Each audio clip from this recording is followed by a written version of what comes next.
You already know more than you think. You just don't know how to read the signs yet. Because every person leaves clues, and Nietzsche's 18 truths will teach you how to find them and what they mean. This is the skill no one teaches you. But once you see it, you can't unsee it. But this video isn't a quick list or surface-level advice. It's a complete breakdown, divided into 3 powerful parts, each building on the last. If you skip ahead or miss one, you'll lose the depth that makes this truly work. So stay with me. Because by the end of all 3 parts, you won't just understand others. You'll understand yourself in ways you never expected. From a young age, you're trained to trust what people say. Words are our currency. But Nietzsche warned us not to be fooled by language, because people don't speak from truth. They speak from survival, from ego, from fear. The surface of someone's personality is not them. It's their armor. The person who seems overly kind may not be kind at all. They may be terrified of rejection. The one who seems strong may be crumbling underneath, hoping no one notices. And what's most deceptive about humans is they don't even know they're doing it. Most people are actors in a play they didn't write. Their smiles, their opinions, their tone, all shaped by what kept them safe. And this is why most people aren't hiding from you. They're hiding from themselves.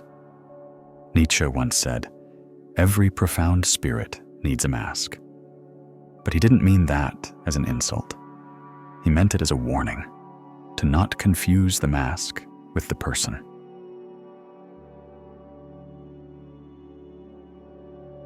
Here's what no one tells you. People leak the truth all the time. Not in their words, but in the cracks. The moments they look away, the way they laugh too long, the way they quickly change the subject when it gets too close. And Nietzsche's first psychological truth is this. 1.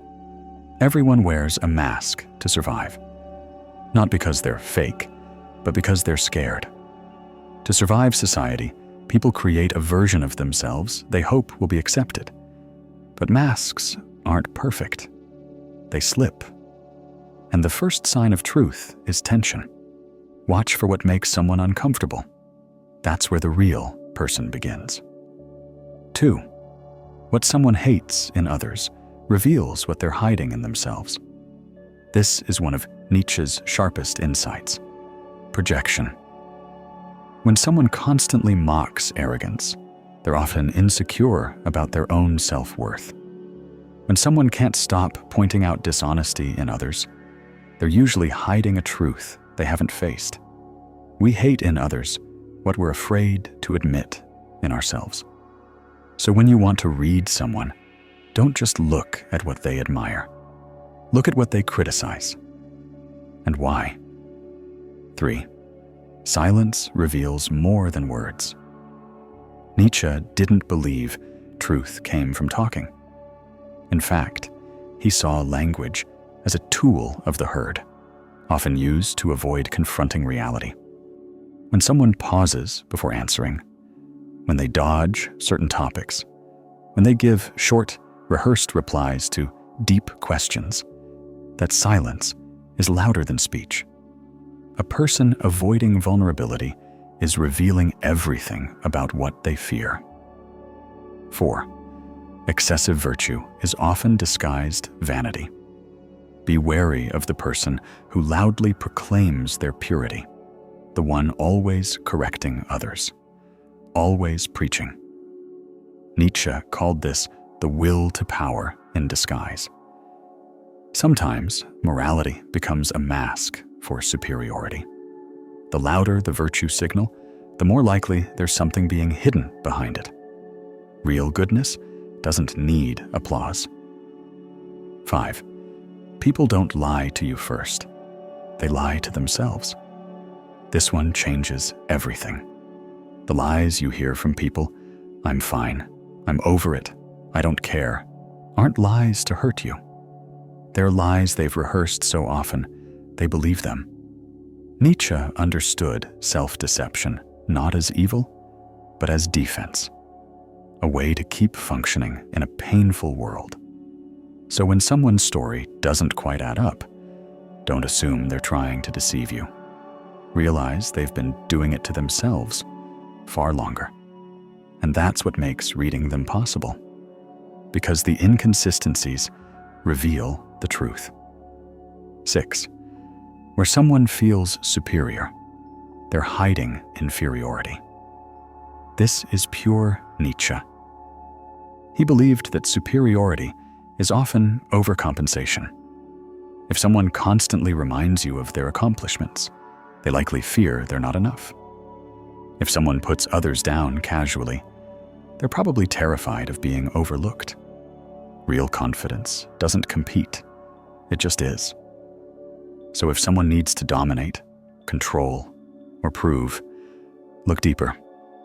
Behind the throne, you'll often find a scared child wearing a crown. Reading people isn't about judging them. It's about understanding their core. When someone interrupts constantly, you now know it's not always arrogance. It might be fear of being forgotten. When someone posts obsessively about happiness, it may be a cry for help. When someone avoids eye contact while saying, "I'm fine," you know to listen to the body, not the sentence.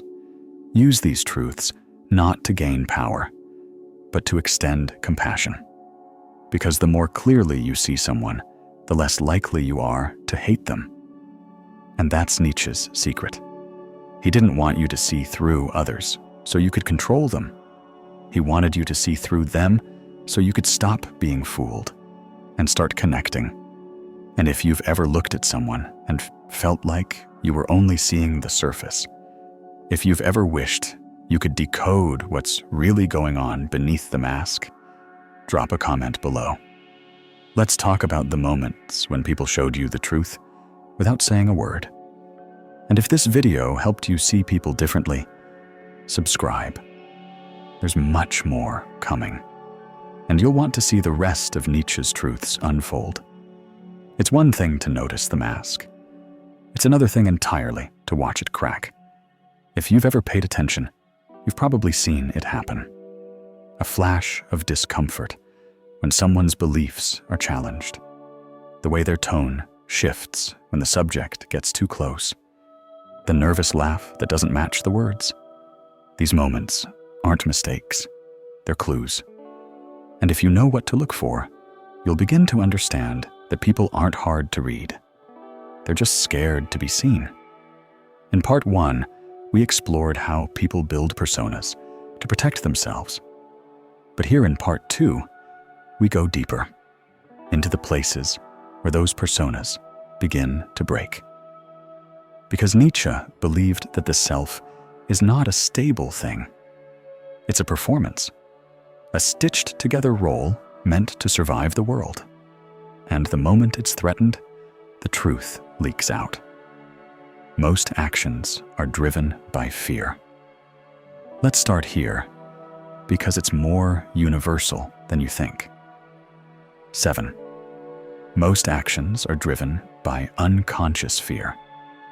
Ask yourself this: why does someone over-explain? Why do they dominate a conversation or disappear completely? Why do they say yes when they clearly mean no? Fear. Fear of abandonment, rejection, humiliation, failure. Nietzsche knew that humans rarely act from pure desire. They act from a deep fear of loss, of status, of love, of self-worth. So when you want to read someone, stop focusing on what they say they want. Instead, ask, what are they afraid of losing? That's where the truth lives. Criticism is a mirror. Next time someone constantly critiques others, Listen closely. 8. When someone criticizes too much, it's projection. The man who mocks emotional people might be terrified of his own feelings. The woman who belittles others for their appearance might be locked in a secret war with her reflection. Nietzsche said that judgment is almost never about the other. It's about the self. So when you hear repeated criticisms, don't be distracted by the target. Instead, trace the line back to the speaker. What part of them are they trying to disown? Projection isn't just a defense mechanism. It's a confession. If you listen right, it tells you exactly where someone's pain lives. Confidence is often guilt in costume. There's a kind of person you've probably met, the one who seems overly sure of themselves, always in control, always composed. But watch long enough, and you'll see the tension in their jaw, the way they over-prepare, the defensiveness under pressure. 9. Guilt hides behind false confidence. Nietzsche observed this phenomenon in leaders, teachers, preachers, those who perform certainty because they're scared of being seen. When someone is chronically confident, look for the guilt they're trying to bury. Maybe it's something they regret.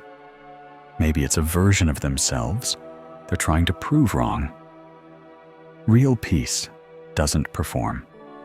So when someone seems too confident, don't be intimidated. Be curious. Exaggeration reveals the hidden truth. This one is subtle, but powerful. And once you see it, you can't unsee it. 10. People betray themselves through exaggeration.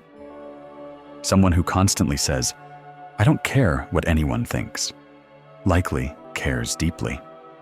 Someone who claims, "I'm always happy," likely isn't. Exaggeration is a tell. It's the ego trying to drown out doubt. Nietzsche believed that extremism, in any direction, is a form of imbalance, not strength. So when someone's statements sound too absolute, don't believe the content.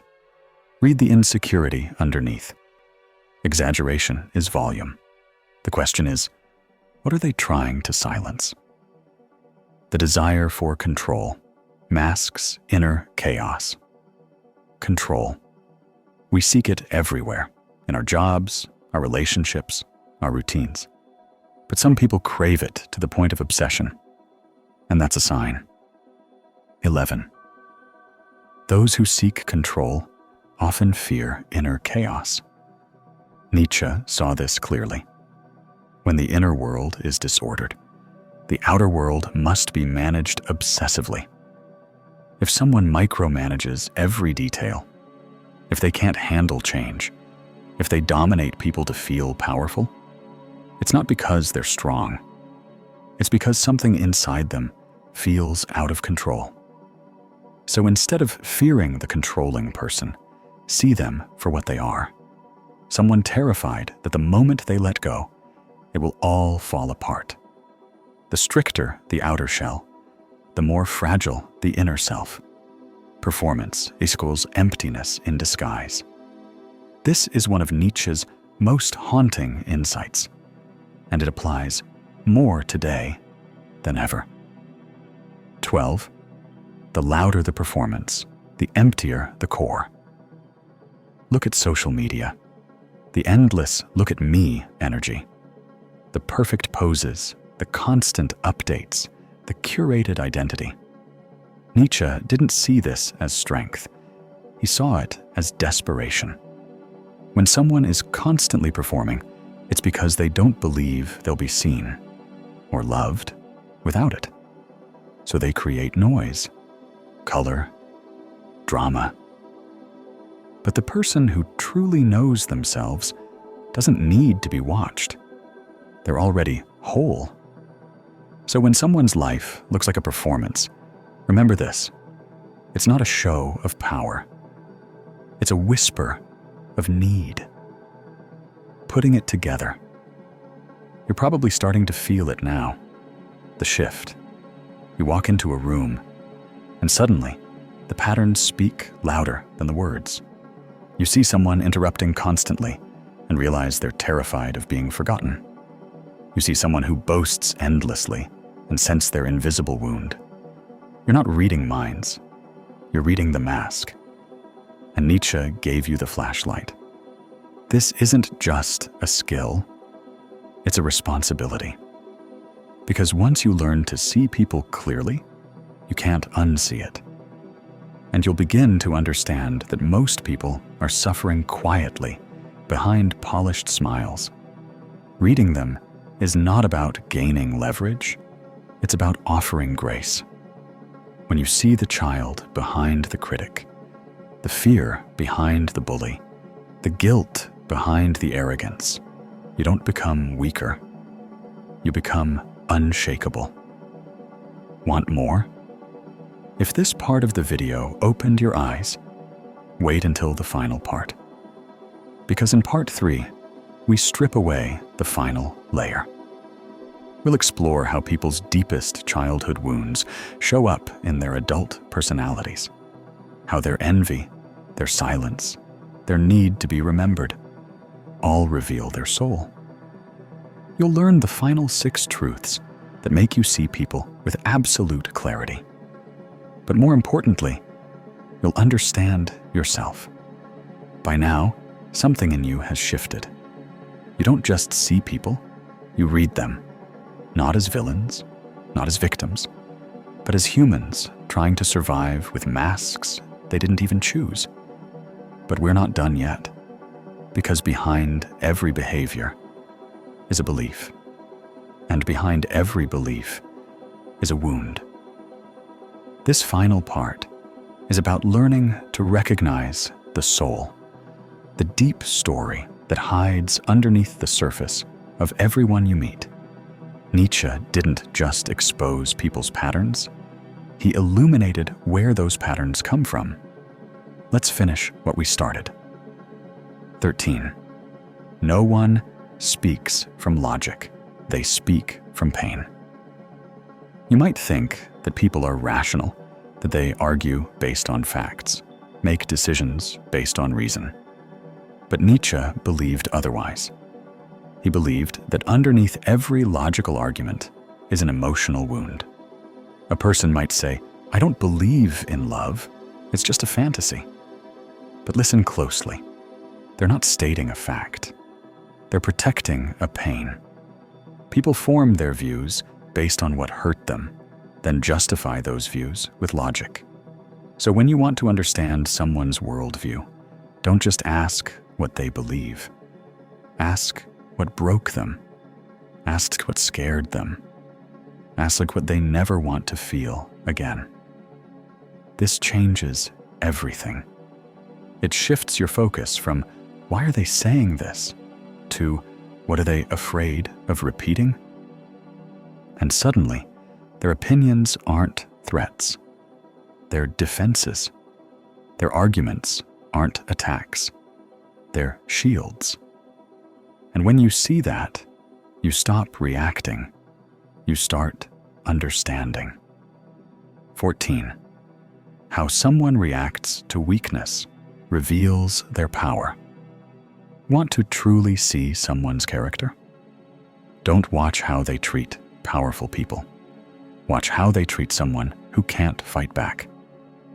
Nietzsche believed that real strength isn't proven through domination. It's revealed through restraint. If someone mocks vulnerability, they're afraid of their own. If someone punishes mistakes, they likely weren't allowed to make any. If someone always wins but leaves others bleeding, they're still at war with themselves. But the person who can witness weakness without judgment, who can sit with sadness without running away, who can forgive what they could have punished, that's someone who is no longer ruled by the past. They don't need to prove anything, because they've already won the inner war. So if you want to read someone, give them a moment where compassion is an option. What they do in that moment will show you who they are, not just who they pretend to be. 15. When someone fears being forgotten, they chase attention. Ever met someone who always needs to be seen? Every room they enter, every story they tell, every outfit they wear screams, "Notice me." At first glance, it looks like confidence, but Nietzsche saw through it. He believed that the hunger for attention often comes from a deeper fear, the fear of being invisible, of being erased, of living and dying without leaving a mark. So people create noise, not because they love it, but because they can't bear the silence. The child who was ignored becomes the adult who overcompensates. And instead of asking for love directly, they demand it indirectly through performance, drama, or chaos. So when you see someone who's too much, don't be quick to judge. Ask what they're afraid will happen if they're not enough. Because sometimes attention isn't vanity. It's a cry. 16.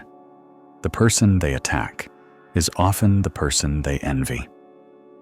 One of Nietzsche's boldest truths, and one of the hardest to admit, is this: people don't always attack because they hate. They often attack because they admire, but feel they can never be. Criticism is easier than admiration. So the person who tears down someone successful, who mocks someone confident, who gossips about someone free, isn't just mean. They're in pain. Because to see someone embody a part of you that you've abandoned is to be reminded of what you've lost. So instead of celebrating the other, we destroy them. But envy is just unspoken desire. It's the soul saying, "I want that too, but I don't believe I'm allowed." If you can see this in others, you become immune to petty hate. If you can see this in yourself, you become free. 17. People act out their childhood, not their beliefs. You've heard it said, people don't change. But Nietzsche would say, people repeat. They repeat the roles they were forced to play, the fears they were taught to carry, the dynamics they never escaped. A person who is never heard becomes someone who never listens. A person who is punished for expressing emotions becomes cold, logical, detached. A person who had to earn love becomes someone who performs for affection, even when it's toxic. They think they're acting from beliefs, but really, they're just reenacting the past. So if you want to read someone, don't just look at who they are. Ask who they had to be. Because behavior is just biography. And behind every adult is a child still waiting to feel safe. 18. Their patterns are a confession, if you know how to listen. This is the final truth, and it changes everything. People don't always know how to express what hurts, but they will show you again and again through patterns. A person who ghosts when things get close. A person who overworks to avoid stillness. A person who flirts with everyone, but connects with no one. These aren't random behaviors. They're confessions. They're saying, "This is how I protect myself." They're saying, "This is where I was hurt." They're saying, "This is what I fear repeating." Nietzsche believed that if you learn to listen deeply, not to words, but to patterns, you can hear the truth before it's spoken. And when you do, something amazing happens. You stop personalizing. You stop judging. You start understanding. You become a mirror, not a weapon. You become someone who sees and still chooses grace. And that, more than any tactic or trick, is what makes you powerful. You're not just reading people. You're remembering yourself. Now take a moment and reflect. every truth we covered wasn't just about other people. It was about you, your own patterns, your own fears, your own childhood scripts. Because the more clearly you see others, the more clearly you see yourself. This isn't the end of the journey. It's the beginning of a new way of seeing. Nietzsche didn't just want us to observe. He wanted us to awaken, to know that everything we judge in others is something we carry, that everything we admire is something we long to embody. So if you've felt seen by this video, if you've recognized patterns in people or in yourself, don't keep it to yourself. Comment below. Which of these 18 truths hit you the hardest? Let's build something honest together in a world full of masks. And if this spoke to you, subscribe. This is just the beginning of learning to see what's hidden and becoming who you really are.